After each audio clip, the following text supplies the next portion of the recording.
The Bible.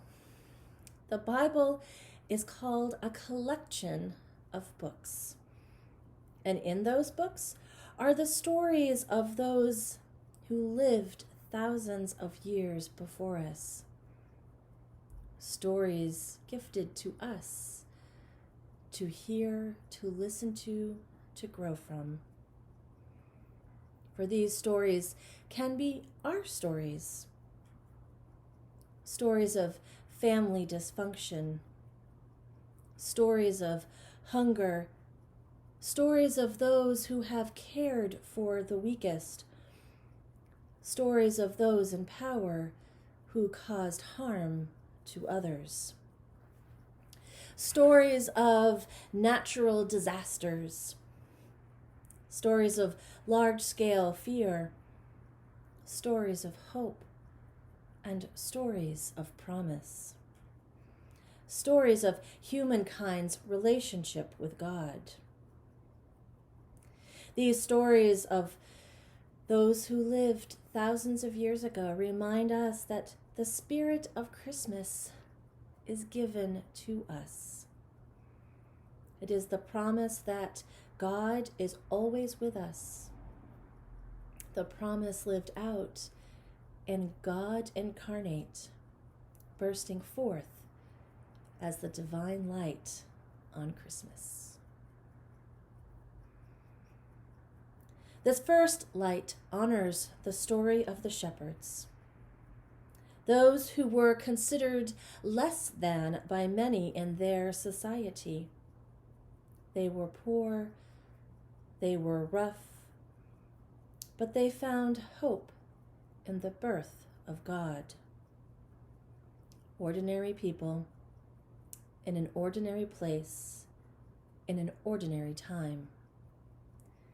May this light remind us to see ourselves in the story of the shepherds.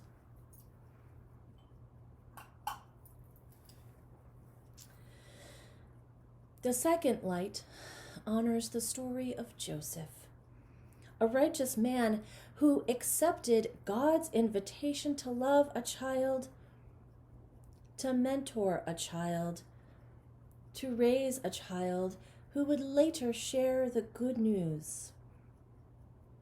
The story of Joseph is the story of one who is on the sidelines, but with joy made his story not about his ego, but about God's love.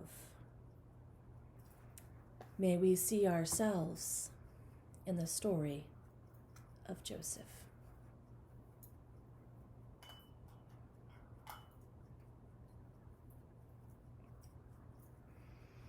The third light honors Mary, a woman who accepted an invitation by God to use her body. Use her body in all of its imperfections to create light in the darkness of her womb. May her unconditional love continue to remind us that we find transformation and creation in the dark. May we see ourselves in the story of Mary.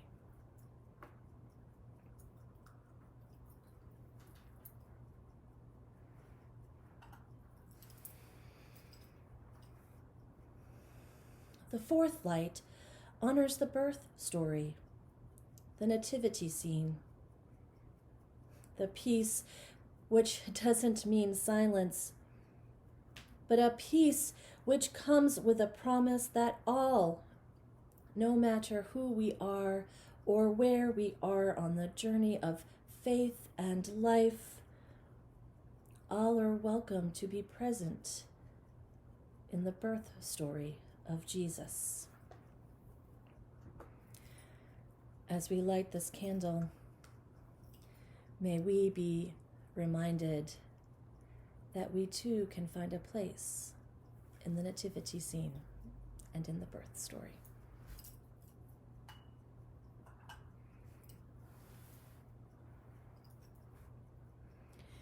Tonight on Christmas Eve, we light the Christ candle, a reminder of the greatest story of them all, that God loves us enough to come and enter into the human experience.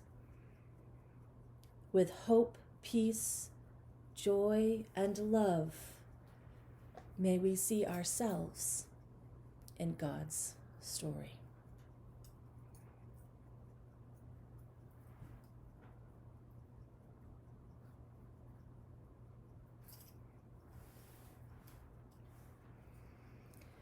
On this lighting of the Advent wreath, I invite us to lift up those prayers of hope, joy, love, and peace,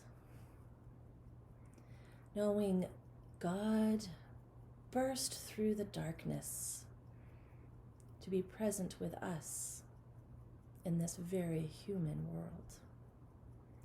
And with that, I invite us all to sit in a moment of prayer,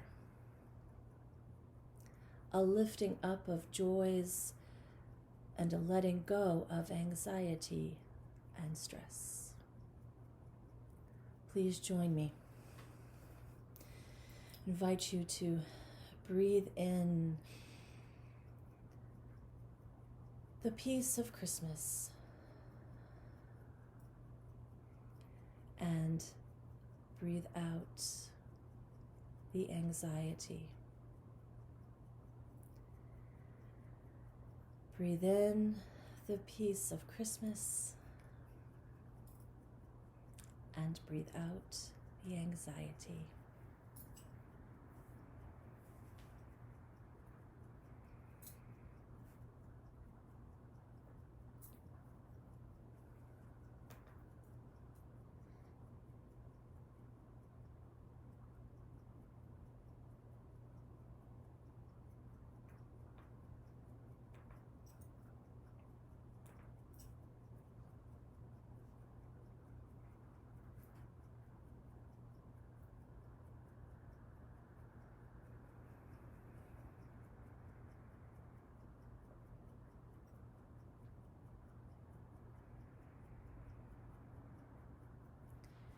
I invite you to come back to this space. If you need more time, I invite you to hit pause and give yourself some more breathing space. If you are ready, I would like to share with you a story that I wrote, probably 4 or 5 years ago while I was serving in the South Portland Congregational Church for their Christmas Eve service. The name of this story is Sally's Holiday Gift. Sally was a little bit sad and a little bit mad. Today at school, she found out that all the students were asked to do something special for the school holiday show that was happening next week.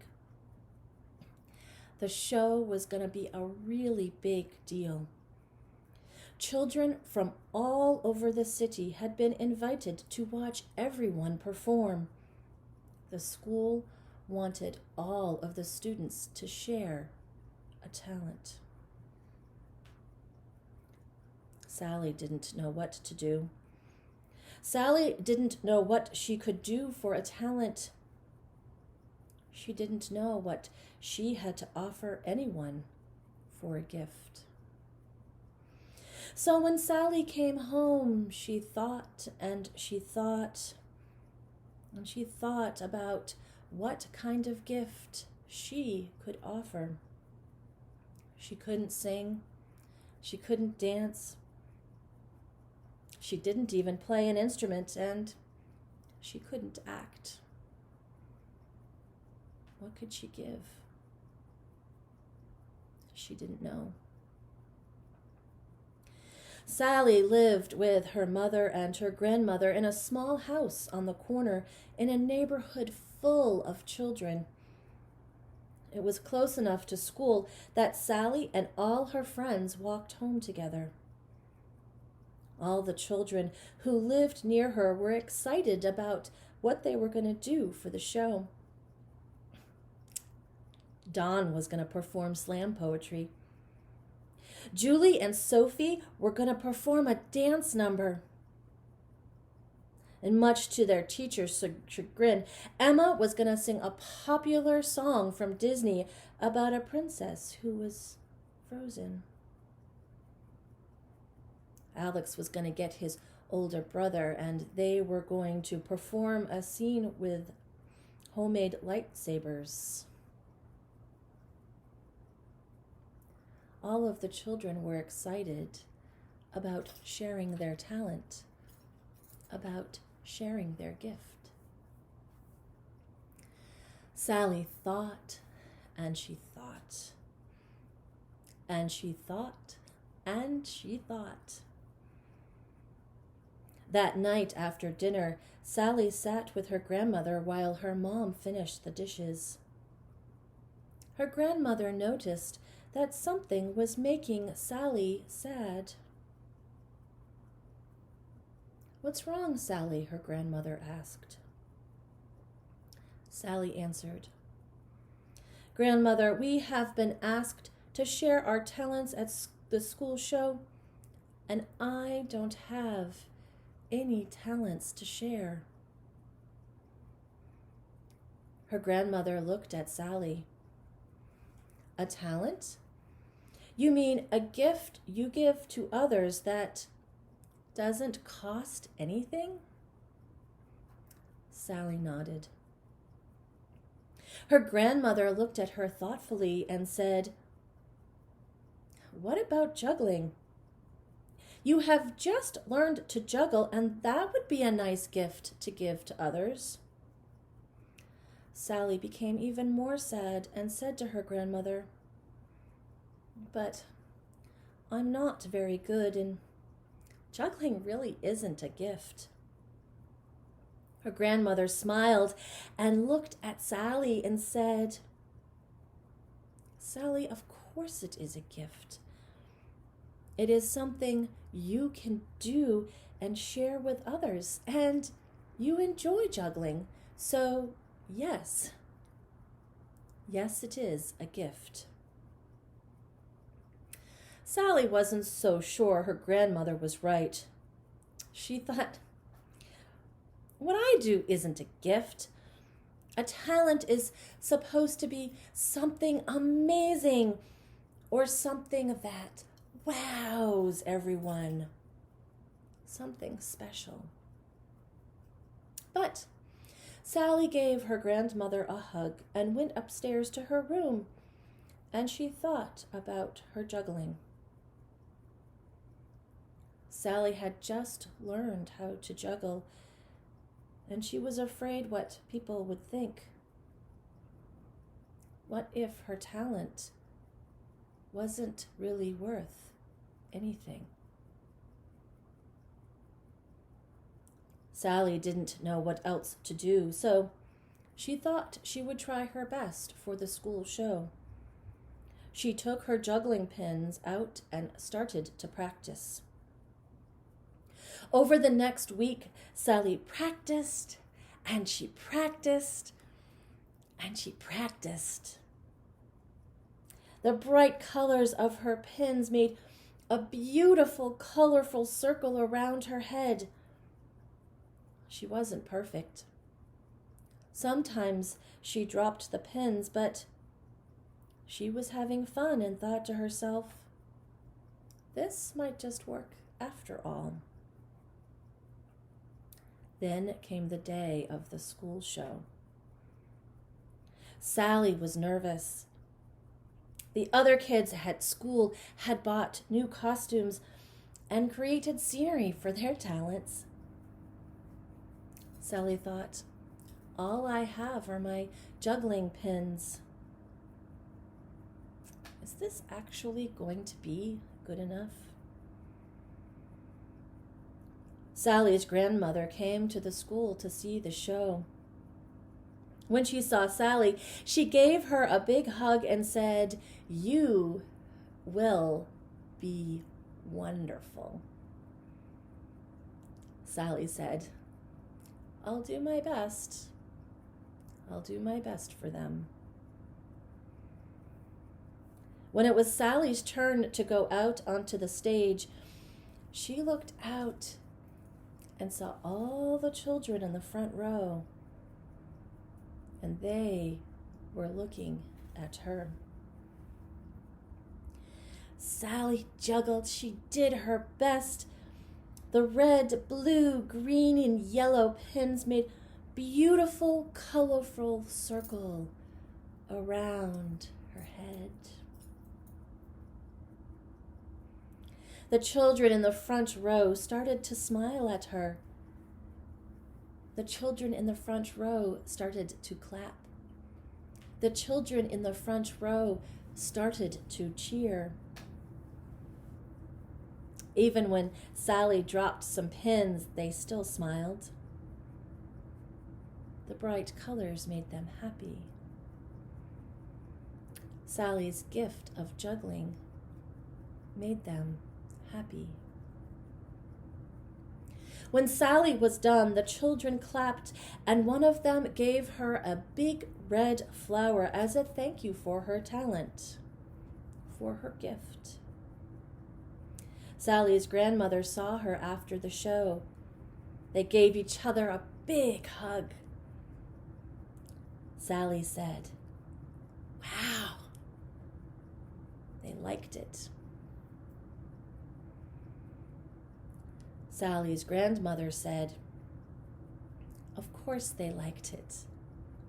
You shared the gift of yourself. You shared the gift of yourself with other children. When you give the gift of yourself, it doesn't have to cost any money to be an important or wonderful gift to bring joy to others. You are a gift from God, beautifully and wonderfully made." Sally smiled. The end.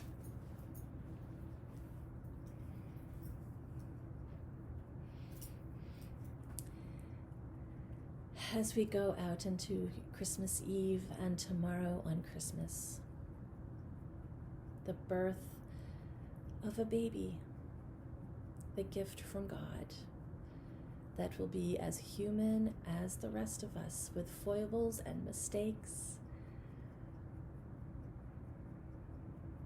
So where do you find yourself in Sally's story? And this Christmas, where do you find yourself in God's story of unconditional love? With that, I wish you a very Merry Christmas, and I will see you all on Sunday. Merry Christmas, everyone.